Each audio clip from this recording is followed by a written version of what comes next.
The Lion and the Clever Hare.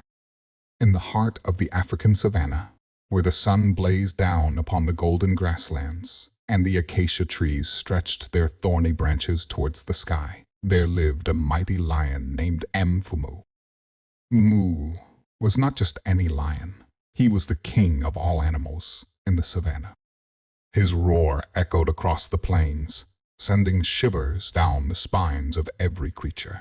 The gazelles trembled in fear, the zebras scattered at the sight of him, and even the elephants with their great size were wary of crossing his path.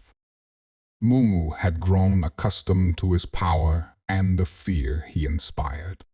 He no longer felt the thrill of the hunt and began to tire of chasing down his prey. Why should I, the great Mfumu, waste my energy hunting? He thought. Let the animals bring their tribute to me instead. So one day, he summoned all the animals to his den at the foot of the great baobab tree. They gathered in nervous anticipation, wondering what the king would demand. My subjects, Mu declared in a voice as deep as thunder, from this day forth, you shall bring me food every day. One animal must sacrifice itself to satisfy my hunger. If you fail to do so, I will hunt you all down, one by one. The animals were horrified, but they dared not disobey. Each day, a different animal would be sent to Mfumu's den, resigned to its fate.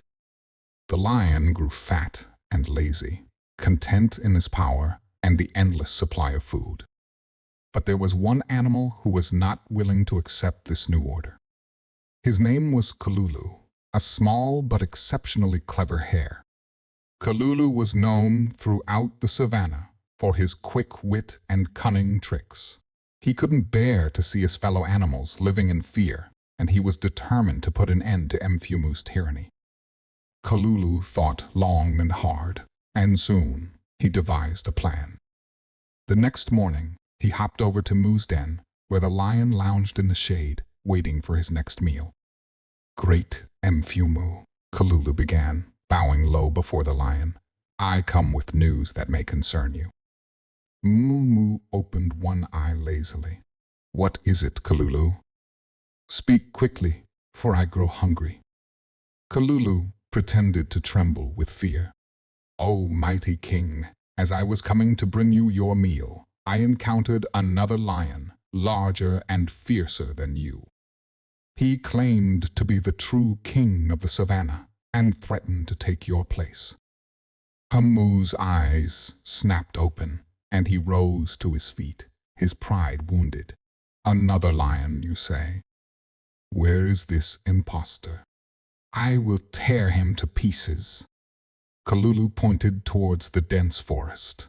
He lurks in a pit near the old riverbed, just beyond the thorny bushes.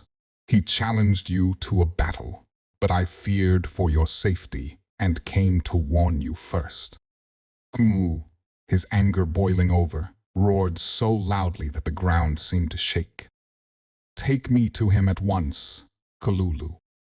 I will show this pretender who is the true king.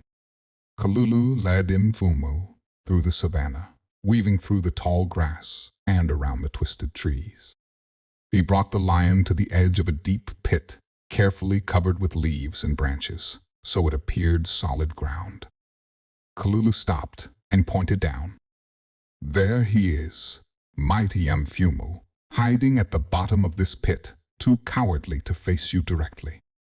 Without a second thought, Mfumu leapt into the pit, eager to confront his rival. But instead of landing on solid ground, he plunged into the darkness below, falling into the deep hole Kalulu had cleverly dug. The lion roared in anger and confusion as he hit the bottom. He tried to leap out, but the sides of the pit were too steep and slippery. No matter how hard he tried, he couldn't escape. Kalulu peered over the edge, a mischievous grin on his face. Great Mfu, Kalulu called down. There is no lion here but you. This pit is your own doing, a trap set by your pride and greed. Realizing he had been outsmarted, Meow's roars turned to pitiful growls. "Kalulu, you tricked me. Get me out of here at once." But Kalulu shook his head. "You demanded tribute from the animals, and now you shall remain here until you learn the value of humility." Kalulu left Mfumu in the pit and returned to the other animals, who were waiting anxiously to hear what had happened.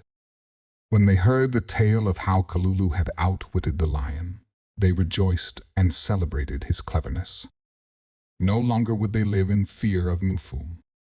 As the days passed, Mfumu grew weaker in the pit, his pride shattered.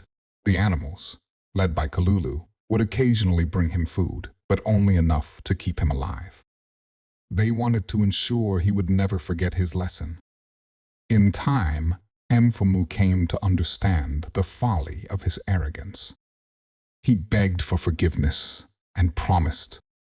From that day on, Mfumu ruled with fairness and wisdom, no longer demanding tribute, but earning the respect of his subjects through kindness and justice. And Kalulu, the clever hare, was celebrated as the hero of the savannah, his story passed down from generation to generation.